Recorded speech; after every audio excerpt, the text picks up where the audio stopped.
Again to 7Anubis Aquatics and our big fish room, fish gallery tour. This will be part 3 of the series. Having a lot of fun doing this. I hope everybody's really enjoying this.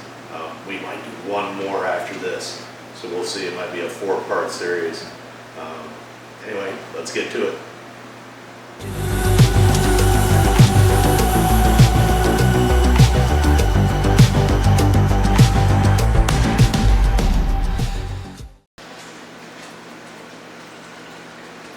All right, so for Fish Room Tour Part 3, we're going to start out with this 13-gallon rimless. This is probably going to be one that I hopefully enter into contest at some point.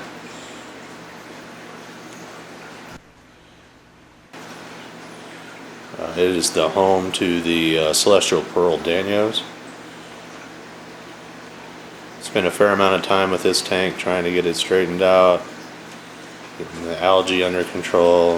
Everything's looking pretty good. I probably could use a little cleanup on the path there, but I'm really liking the way that this tank has turned out. And we'll go in for a little close-up view so you can see things in detail.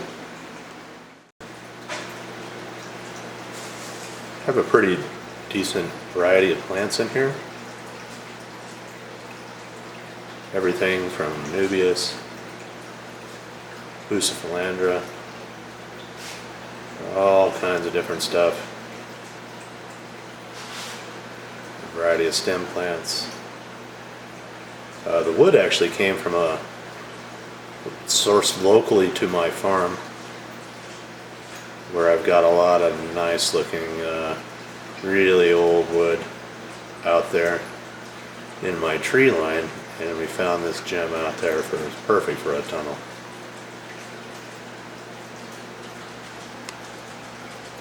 The one thing on this tank that is a little more remarkable is the lighting. I spent a little bit of extra money on one of those nice Chihiros lights. I have to admit, they really do make things look sharp. They're really pricey, I won't lie about that, but I guess you do get what you pay for.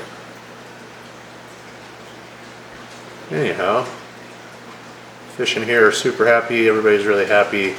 I think I might add some ghost shrimp or something on this as a cleanup crew. There's a few ram's horns in here, but not very many. Anyhow, here's the 13-gallon, one of our favorite tanks. Alright, tank number 2 today is going to be what we call the glow tank or fake tank or whatever. It is home to neon glow tetras. Yeah, and I get it. There's lots of people in the aquarium community who think this is just some ungodly, terrible thing. However, these fish really have the best of lives. And if you do notice, there is virtually no algae in this tank. In fact, there is none. This is probably the cleanest tank we actually have. No issues, no problems, perfect water, perfect everything. So even if you don't like fake plants and fake stuff, that's okay. We don't expect everybody to really enjoy this setup that much as we do. It is kind of for kids, our grandkids, and kids really think that this is a fantastic thing. And although, you know, kids don't necessarily appreciate a full-on aquascape tank, but they sure like this. I'll go in for a little close-up on this one. Alright, a little bit of a close-up on our glow tank. Some of the prettiest fish. I know there's some controversy around these fish, and I understand. But these are some of the most well cared for fish. Look at their fins. Gorgeous fins. No fin nipping. These guys are super happy.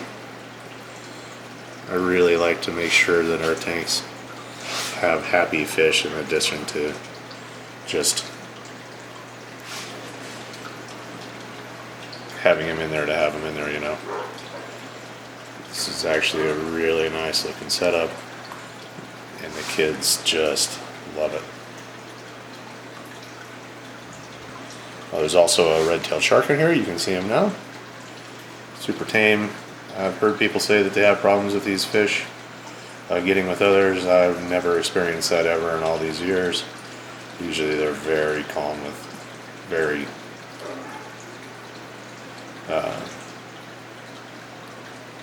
I don't know what I'm trying to say, other than they're good.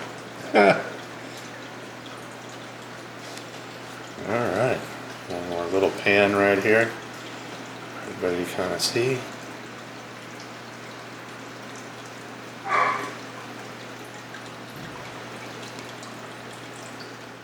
Hi everyone, it's Shawna from 7Anubis Aquatics again. I am going to be part of this section of the fish room tour because we'll be showcasing my two tanks in this. This is my 8-gallon bow front. I initially sent this tank up for a pea puffer, but I was having a really hard time finding one. So I ended up going with the beta for a little bit, and he didn't do so good, but now I have some black skirt tetras that are super happy in here. I have I kind of went for an Egyptian Nile River theme. So I have some Anubias in here and some Anacris. The Anacris grows fantastic. So I've just been, you know, I trim it off and then replant the trimming. And then the other day when I was going through our fish decor, I found our little alien spaceship we used to have. And so I'm going with the whole kind of ancient aliens Egyptian theme here. So I did have a little bit of problem with some hair algae for a while, so we changed the lighting times, and it seems to be getting under control. I do still have a little bit more Sally with hair algae. It's just a little bit of a process getting rid of it. That's why I really want to spread out that Anacris, because that seems to be keeping it at bay.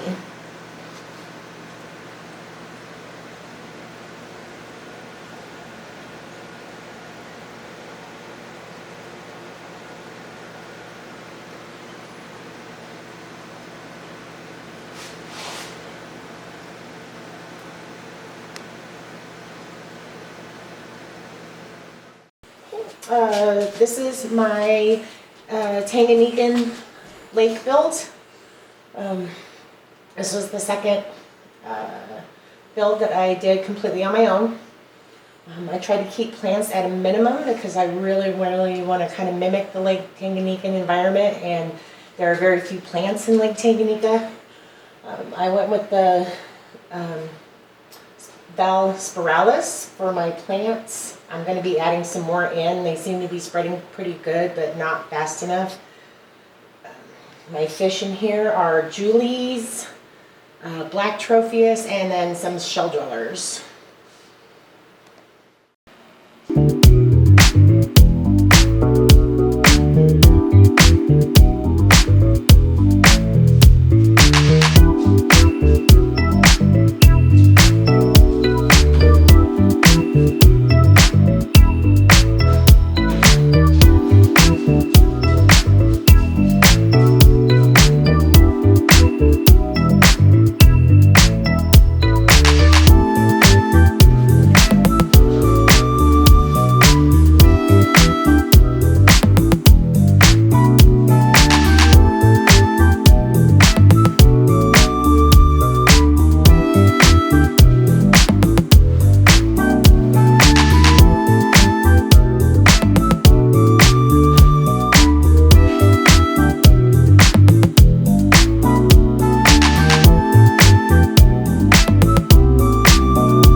All right, we're on to the final aquarium for our fish room tour here at 7Anubis Aquatics.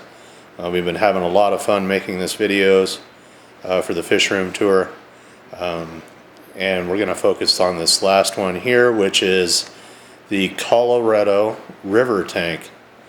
So the idea of this aquarium is to emulate the South Platte River in Colorado.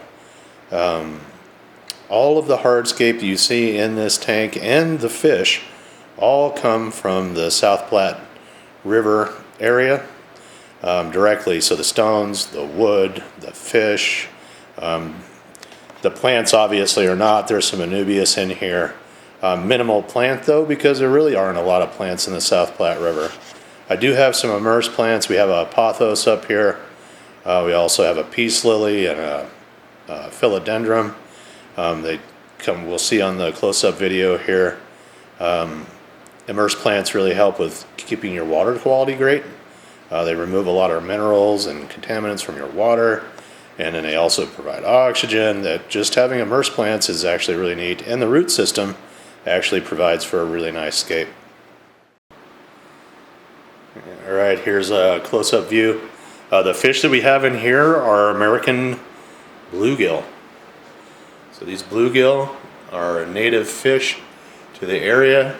They're typically, technically a game fish. Some people actually do catch these for sport. They don't get overly big, about 3 to 4 inches total. They kind of look like a little bass, and they are. They are very similar to a bass or a perch or a crappie. They fall into those categories. They've been doing really well in this tank. Bluegill, you'll see, once they get into the light, you can see why they're called that, because their fins all have a bluish tint to them, and then they have that blue dot right behind their gills. We'll do a little close-up here. All the wood came from here. And now you can see the roots as they're coming down from the peace lily and pothos, and it gives it a very cool natural look. These fish eat dried bloodworms. That's their main thing. I've tried to give them a variety of different things, but they really seem to like that the most.